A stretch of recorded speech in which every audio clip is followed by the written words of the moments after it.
नमस्कार। मैं अशोक जरोठी। सभी भाइयों का स्वागत है। दोस्तों, कॉकरोच जनता पार्टी का हो गया भांडाफोड़ और जो कॉकरोच थे ना उनको जबरदस्त झटका लग गया है। और जो संस्थापक थे कॉकरोच पार्टी के अभिजीत दीप थे, उनका डिब्बा गोल हो गया है। आज का वीडियो बहुत ही ज्ञानवर्धक है और बहुत रोचक है। अब जो कॉकरोचों ने हर बार रंग बदल बदल गए नई जो साजिश रच रही है ना, इनका पूरा पर्दाफाश है इसमें। ये जो कॉकरोच है ये बता रहे थे भाई कॉकरोच जनता पार्टी वो राजनीतिक दल नहीं है, ये गैर राजनीतिक दल है।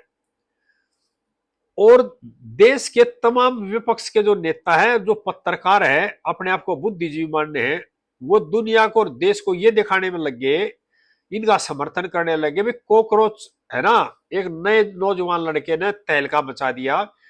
और इस काम में जुट गए कि बीजेपी से और मोदी से कॉकरोच जनता पार्टी उनके संस्थापक का ग्राफ बहुत ऊपर चला गया है। ये एक मिलीजुली कहानी थी। और ये भी दिखा रहे थे अगर ये जो संगठन ना ये गैर राजनीतिक है, लेकिन इसका पूरा खुलासा हो गया है। ये वही गैंग है जो पहले झाड़ू ले कहा था और अब कॉकरोच बन कहा गया देश के अंदर। कॉकरोचों ने एक प्रेस कॉन्फ्रेंस करी थी 3 जून को। वो करी थी दिल्ली के अंदर कॉन्स्टिट्यूशनल क्लब में। उस क्लब की बुकिंग के लिए सांसद की चिट्ठी चाहिए। और वो चिट्ठी पता किसने दे रखी थी? वह चिट्ठी का खुलासा हो गया है। आरजेडी के जो सांसद है ना मनोज झा जी की लिखी हुई चिट्ठी है। और ये सोशल मीडिया में घूम रही है चिट्ठियां। एक तरफ तो कह रहे गैर राजनीतिक है, एक तरफ चिट्ठी लिख रहे हैं। आरजेडी यानी कि एक तरह से कोकरोच आकुड़बा हो गया। अब अपने बचाव में झाजी कह रहे हैं। अब मैं देखता हूं कोई से इस तरह की यानी बगले झांकने लग रहे हैं। कहानी क्या है? इन लोगों को, इन कॉकरोचों को देश की जो उन्नति है ना देखी नहीं जा रही। देश में जो शांति है वह देखी नहीं जा रही। क्यों? ये जो बाहर बैठे ना इनके आका, वो इनको टाइट करते हैं और फिर ये दूसरा रूप लेकर आ जाते हैं। पहले कुछ भड़काते हैं, पहले कुछ। जिस तरह से केजरीवाल जी राजनीति में आए उससे पहले एक कबीर नामी एक एनजीओ चलाते थे। उस जितनी भी एनजीओ है ना ज्यादातर उनकी फंडिंग विदेशों से होती है। और उनका काम क्या है? देश के जो नागरिक हैं उनके पैसे दो उनको और उनको इस्तेमाल करो। जब केजरीवाल का ग्राफ गिर गया और धरातल में चले गया एक तरह से, अब क्या हुआ? झाड़ू छोड़ दिया और कॉकरोच बढ़कर फिर घुसपैठ करनी शुरू कर दी देश के अंदर।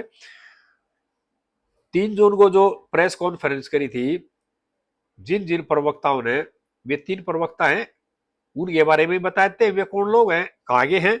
और देख भी लियो, सौरभ दास है ना प्रवक्ता है जो कॉकरोच जनता पार्टी का, वो पत्रकार है पेशे से। अपने आप को बुद्धिमान भी कहता है, बुद्धिजीवी बताता है, लेकिन राम मंदिर का विरोधी भी रहा है। दिल्ली में जो दंगे हुए थे उसका जो मास्टरमाइंड था ना, उसका नजदीकी साथी में सोशल मीडिया में दुनिया भर के फोटो जो बगल एक दूसरे की कोड़ी भरे हुए हैं। और प्रदूषण को लेकर के दिल्ली में एक आंदोलन चला था पिछले दिनों। उसमें यानी कि मानना था प्रदूषण के खिलाफ आंदोलन, प्रदूषण के बारे में आंदोलन, लेकिन नारे किसके के बारे में लगे थे उसमें? नक्सली जो मारे गए थे ना, हिंडमा जो मारी गई थी नक्सली, उसके बारे में नारे लग रहे थे। अब इंदिरा हिंडमा तेरे कातिल है, जिंदा है, इस तरह की बातें कर रहे थे। यानी कि हमेशा मानना कि इस चीज का होगा लेकिन काम करेंगे देश के खिलाफ इस तरह के। और ये लोग बताओ क्या करते हैं? विदेशों के इशारे पे काम कर रहे हैं। इनका टोटल एजेंडा यह, जो भारी ताकतें हैं उनसे मान लो और देश की जो सरकार है चुनी हुई लोकतंत्र को कमजोर करो। और यानी कि नक्सली जो हिंडमा है उसके समर्थक है ये, जिन्होंने काफी लोग मारे हैं, बेगुना जो है उनकी जान ली है, ये उनके समर्थक है। दूसरा जो सौरभ दास है ना, केजरीवाल ने जो सरकार ने जो शराब घोटाला किया था ना, उसकी जो कोर्ट में केस चल रहा था, उस जज के खिलाफ भी बोल रहे थे, आरटीआई भी लगाई थी, उसके विरोधी भी थे।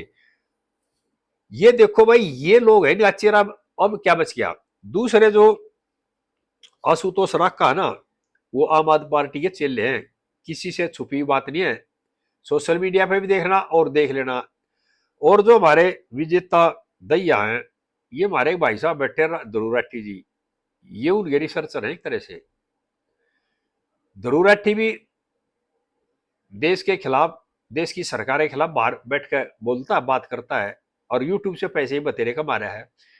अगर आप इतने धनी हो, इतने पैसे कमा रहे हैं, तो इस देश में आओ और ये बताओ भाई मेरे पास इतने करोड़ का धन है, मैं यहाँ एक हरियाणा में स्कूल खोलूंगा, एक कॉलेज खोलूंगा, जो गरीब के बच्चे उनको फ्री पढ़ाऊंगा। एनजीओ से नहीं, अपनी अगर इतने बुद्धिमान हो, पढ़े लिखे कहते हैं अपने आप को, तो और अपनी जो प्रतिभा का उसका फायदा दे गांव के लोगों ने। उसी बिरादरी से आप, उसी बिरादरी से मैं हूं, कुछ कर फायदा। लेकिन ये नहीं है अब विदेश में बैठ करके अपने पैसे कमाने के लिए देश के खिलाफ बोलो, देश के विरोध बोलो, देश की सरकार के खिलाफ बोलो और लोगों को गुमराह करो। ये वही लोग हैं अब टोटली अपना सवार देखते हैं, ना ये गरीबा का भला चाहते और ना ये बेरोजगारों का भला चाहते, सिर्फ ये भला चाहते अपना। अब लड़ाई क्या है देशवासियों? देश के अंदर एक चुनी हुई सरकार है, देश की जनता ने चुन करके सरकार को भेज रखा है। देश की गति जो है वह विकास की बड़ी तेजी से आगे बढ़ रही है, उसको रोक रहे हैं किस पे? विदेशी लोगों के कहने पे। क्यों? वहां से इनको माल मिलता है। पहले भी कई एनजीओ हैं और जो कि देश का जो भी अच्छा कार्य होता था, देश की जो तरक्की थी, उसको विदेशों से पैसे लेकर, फंडिंग लेकर रोकते थे। हाई कोर्टों में, सुप्रीम कोर्ट में याचिका लगाते थे, उसमें टांग अड़ाते थे और देश को विकसित नहीं होने दे रहे थे। क्यों? उन्होंने अपना पेट भरना था, अपने पैसे लेने थे, अपना स्वार्थ था। और उसमें उनको फायदे पहुंचाने के लिए कई न्यायपालिका के अधिकारी भी शामिल थे।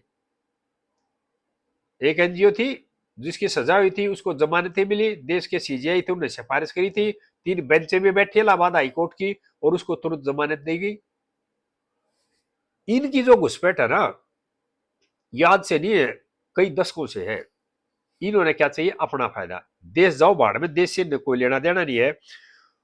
और हद तो ये होगी, सारा विपक्ष इस बात पर लग रहा है ये गैर राजनीतिक है, ये खुद भी करे गैर राजनीतिक है, लेकिन इनकी तस्वीरें, इनके जो करतूते हैं और इनकी जो भारत विरुद्ध जो गतिविधियां में आवाज देकर चिल्ला चिल्ला कर बोल रही है कि ये लोग वही है जो पहले झाड़ू लेकर आए थे, अब ये कॉकरोच बड़े आगे हैं।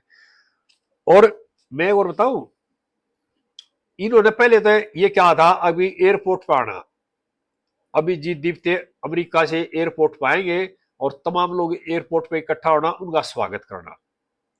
अब क्या करें? बोला अब एयरपोर्ट पे नहीं आना, अब जंतर मंतर में धरना देंगे। क्यों? इन्होंने देख ली देश की जनता ने नकार दिया, देश का कोई भी आदमी आपके साथ नहीं है, कोई जन जी आपके साथ नहीं है। हिंदुस्तान के जन जी, हिंदुस्तान के नौजवान बहुत समझदार और देशभक्त है। वे बांग्लादेश के जन जी की तरह नहीं है, नेपाल के जन जी की तरह नहीं है। जब इन्होंने देख लिया तुम्हारा मांडा फूट गया, आरजेडी के जो सांसद ने चिट्ठी लिख रखी थी कॉन्स्टिट्यूशन, वह भी खुल गई, और जो तुम्हारे संबंध झाड़ू वाली पार्टी से थे वह भी दुनिया के सामने उजागर हो गए। और पहले तो जैसे ही कॉकरोच जनता पार्टी बनी, इनका ग्राफ होगा एकदम से बहुत ज्यादा ऊपर। और ये नहीं पता, ये चिल्ला चिल्ला कह रहे थे, एक दिन में तहलका मचा दिया इस लड़के ने, और उसके 22.9 मिलियन फॉलोअर हो गए। ये फॉलोअर कहा थे, कुछ पाकिस्तान के थे, कुछ अमेरिका के थे, कुछ ऑस्ट्रेलिया के थे, विदेशों के ज्यादा थे, भारत के कम थे। पहली बार तो इनका बढ़ गया, लेकिन दूसरी बार क्या हुआ, इनके 8 लाख से ज्यादा फॉलोअर है वो घटे हैं। यानी क्यों? पहले तो लोगों ने ये सोचा होगा बहुत गैर राजनीतिक है, इनका जो भांडा फूट गया अगर राजनीतिक है, उसके बाद घटने शुरू हो गए। और जिस तरह से ये प्रवक्ता बोल रहे थे, ये लोग सारे पढ़े लिखे हैं। इनका जो मकसद बताऊं क्या है? पढ़े लिखे जो लोग हैं, जो ज्यादा पढ़े लिखे लोग हैं, बेरोजगारी भी उन्हीं की देन है। देश में जो समस्या होती है, जो ये भी उन ज्यादा पढ़े लिखे लोगों की देन है। हमारे देश में जो गांव में खेत खलिहानों में काम करते हैं ना, वो देश के लिए अन्न भी पैदा करते हैं, देश के लिए उन्नति में भी उनका योगदान होता है और देश को टैक्स भी देते हैं। ये लोग क्या करते हैं, और उन लोगों को फायदा कम मिलता है, लेकिन ये लोग क्या करते हैं, देश की जो चुनी हुई सरकार है, देश उसके खिलाफ बोलेंगे, देश की शांति खत्म करेंगे, और जो बेरोजगार लोग हैं, जो गरीब लोग हैं, उनका फायदा कुछ नहीं करेंगे, उनके कंधे पर बंदूक चलाओगे, उनको बच्चों को गुमराह करेंगे, अपना फायदा ढूंढेंगे, उनके बच्चों के हाथ में बंदूक देंगे, नक्सली बनाएंगे, आप शहरों में रहेंगे, आप मौज लेंगे, अपने बच्चों को अमेरिका इंग्लैंड में पढ़ाएंगे। और ये आज से नहीं चले, ये कई दशकों से चल रहा है। इनके नाम रूप बदलते रहते हैं, लेकिन ये एक विचारधारा है। कुछ जो लोग हैं जो देशभक्ति के लिए अपना पूरा जीवन लगा देते हैं, लेकिन कुछ लोग इसे हैं जो अपने स्वार्थ से आगे कुछ नहीं सोचते, देश का कितना नुकसान हो, देश टूटे, देश कुछ हो, देश के बारे में नहीं सोचते, वो सोचते अपने फायदे के बारे में। और